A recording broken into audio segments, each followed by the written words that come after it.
France और India के बीच एक बड़ी डील या बड़ी परचेज कुछ ही दिनों में आपको नजर आएगी। ये एक मिलिटेंट एक्सेस है और जब ये मिलिटेंट एक्सेस एक खास हद तक पाकिस्तान में बगावतें भड़का देगा तो फिर ये मशरक़ी पाकिस्तान की तरह भारतीय फौज पाकिस्तान में दाखिल होने के लिए बिल्कुल हमारी सरहदों पर तैयार बैठी हुई है। क्योंकि हम अंदर से तो कमज़ोर हैं, तो कश्मीर का क्या मुकदमा कहाँ लेकर जाएंगे? हमें वो इस्तात ही नहीं रही कि कश्मीर पे हम ये कुछ कर सकें। अगर आप माशी तौर पर आज़ाद नहीं हैं तो अच्छी तरह समझ लें कि बहुत जल्दी पॉलिटिकली भी आप गुलाम होंगे और कुछ अरसे के बाद आपकी सरजमीन पर भी दुश्मन कब्जा कर। फ्रेंच ब्रिगेडियर की तरफ से ये कहा गया है कि फ्रांस इस वक्त ये इवेल्युएट कर रहा है कि इंडिया का फेनाका मोदी के आने से कोई फर्क नहीं पड़ता, पाकिस्तान कश्मीर के साथ खड़ा है और खड़ा रहेगा। मुझे ऐसा लगता है कि 370 जब था तो जिस हाथ में आज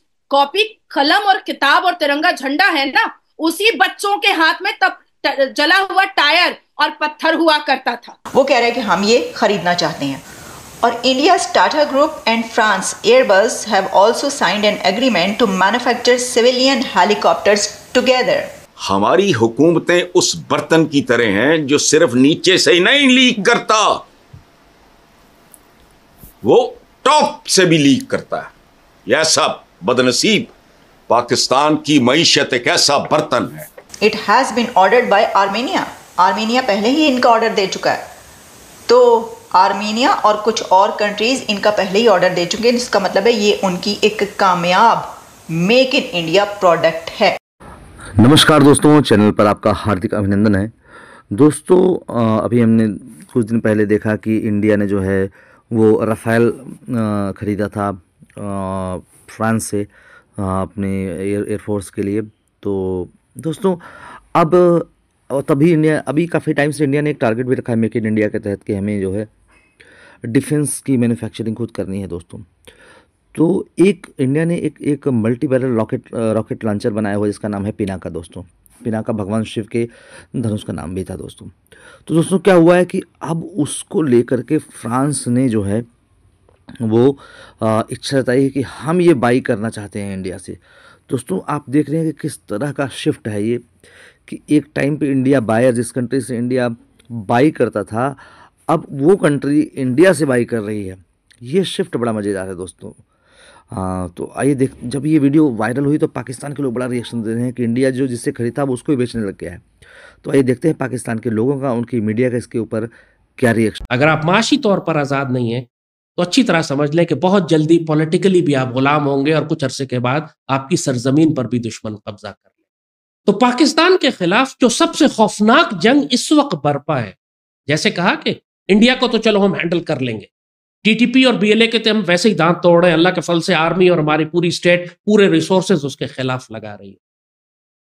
लेकिन ये दो एक्सेस हैं जिस पर रियासत पाकिस्तान बिल्कुल काम नहीं कर। और मैं क्यों ये बात कर रहा हूं, उसकी वजह यही है कि पूरे पाकिस्तान में इस वक्त जो सबसे ज्यादा तखरीबकारी हमारी नौजवानों के जहनों में हो रही है वो नजरियाती तखरीबकारी। नौजवान पाक फौज के खिलाफ हो गए, नजरिया पाकिस्तान के खिलाफ हो गए। ये सवाल उठाने लगे हैं कि पाकिस्तान बनाया क्यों था। ये सवाल उठाने लगे हैं कि ये पाकिस्तान सूबों के वसाइल लूट कर खाने लगता है। इसीलिए दहशतगर्दों की सफों में इजाफा होता चला जा रहा है। पढ़े लिखे नौजवान खुदकुश हमले करने पर आ गए कि पाकिस्तान उनके वसाइल लूट रहा है। आप नोट करें, मंजूर पश्तीन के मारंग के एक ही अल्फाज है कि पाकिस्तान हमारे वसाइल लूट रहा है। क्यों? क्योंकि उस गुर्बत तो पूरे पाकिस्तान में है। और गुर्बत क्यों है पूरे पाकिस्तान में? उस माशी दहशतगर्दी की वजह से जो पाकिस्तान के सियासी हुक्मरान इस पाकिस्तान पर मुसल्लत कर रहे हैं।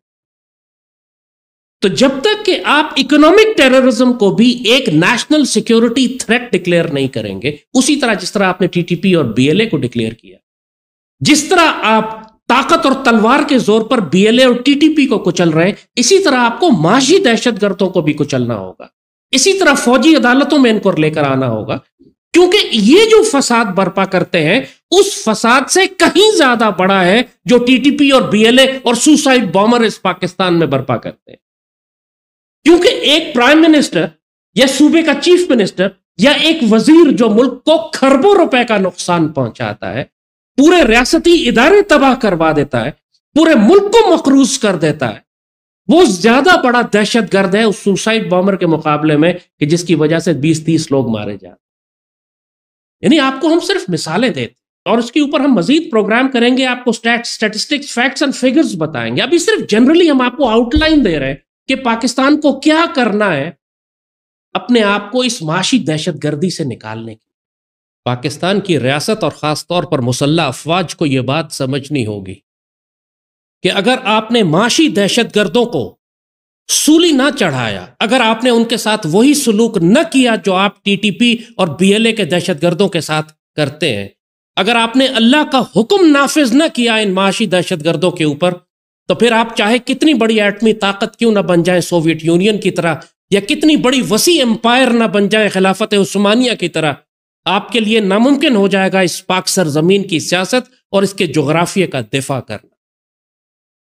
ये भारत जो अखंड भारत बनाने के लिए उस पाकिस्तान पर कब्जा करना चाहता है, उससे पहले इनको पाकिस्तान को एक बिल्कुल मफलूकुल हाल, एक गरीब रियासत बनाना है कि जो अपनी तनख्वाहें भी अदा ना कर सके, जो अपने मेडिकल बिल्स क्लियर ना कर सके, जो अपने लोगों को आटा और चावल ना खिला सके, जो अपने बुनियादी फ्यूल और पेट्रोल और तनख्वाहें और सेहत का खर्चा भी ना उठा सके। और एक्चुअली अब ये रियासत पाकिस्तान को इस मकाम पर ले आए हैं कि बगैर कर्ज के ये हुकूमत अब एक दिन नहीं चल सकती।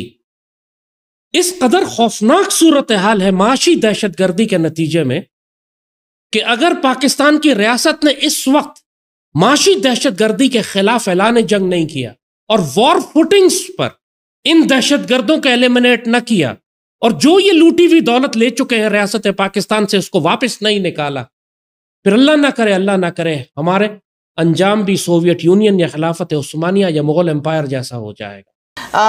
अब ये जो Pinaka MK1 is a free flight artillery rocket area bombardment system with a range of 38 kilometers, quick reaction time and a high rate of fire. A single Pinaka system fires 12 rockets from a multi-barrel launcher in 144 seconds while a battery can fire 72 rockets. Anyways, इसकी तो बहुत सारी details हैं, मेरा ख्याल है कि ये तो हमारी इसमें एक्सपर्टीज़ नहीं है। अच्छा, अब इसमें कहा जा रहा है कि in what could be a major success for the make in India scheme in the defence sector, a top French army officer said that they were evaluating the Indian Pinaka multi barrel rocket launcher system for their requirements. हर जगह पर यही है कि जो major success इस वक्त make in India की कही जा रही है, अगर हम इसको देखें डिफेंस या ये वाला उन्होंने सिस्टम लिया, इसमें सबसे बड़ी बात ये है कि वहाँ पे मेक इन इंडिया की जो पॉलिसी है वो कैसे कामयाब हो रही है। अच्छा, और उसके लिए ये भी होता है जब कोई कंट्री इसके ऊपर कहता है ना कि हम ये करेंगे, हम वो करेंगे, हम ये, उसमें देखें ना, उसमें कामयाबी हासिल करना भी बड़ी बात होती है ना। इंडिया ने सिर्फ कहा नहीं, उनकी गवर्नमेंट ने सिर्फ ये कहा नहीं कि हम ये बनाएंगे, हम हब बनाएंगे, हम ये भी बनाएंगे, बल्कि उन्होंने करके दिखा दिया। दोस्तों, पाकिस्तानियों को सुनकर हंसी आती है। कहाँ से आते हैं ऐसे लोग? ऐसा लगता है ये लोग हमारे गोले के नहीं हैं, किसी और गोले से आए हैं। कितने तेजस्वी हैं ये लोग। आप सभी हंसते रहिए और पाकिस्तानी कॉमेडी का मज़ा लेते रहिए, और चैनल को सब्सक्राइब करना और शेयर करना ना भूलें। धन्यवाद।